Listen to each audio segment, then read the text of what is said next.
మనమందరము జయించడానికి మాదిరిగా నా ప్రభు అయిన యేసుక్రీస్తు చెబుచున్న మాట ఏమిటి అంటే, నేను జయించాను,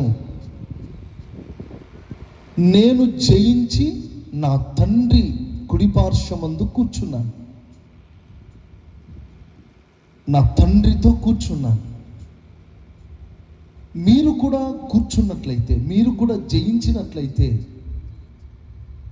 ఆ సింహాసనమందు ఆయనతో పాటు నేను ఎలా కూర్చున్నానో నాతో పాటు మీరు కూడా కూర్చుంటారు. ఇది ఈలోక సంబంధమైన సింహాసనాలు కావు. ఈ లోక సంబంధమైన సింహాసనాలు 5 సంవత్సరాలకు ఒక్కసారి వస్తాయి.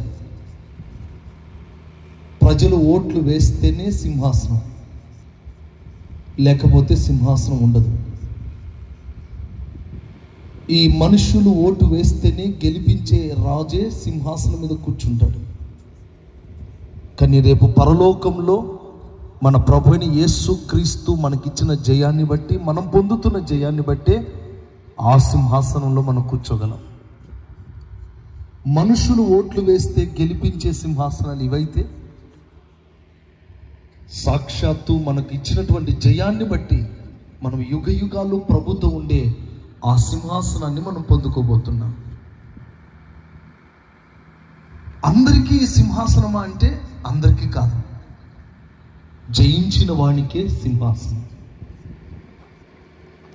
మీకు ఈ సింహాసనమునకు వచ్చిన చరిత్ర ఒకటి చెప్పాలి. ఈ చరిత్ర తెలియకోకుండా ప్రతి క్రైస్తవుడు ఉండకూడదు. ప్రతి సేవకునికి తెలియాలి, ప్రతి విశ్వాసికి తెలియాలి.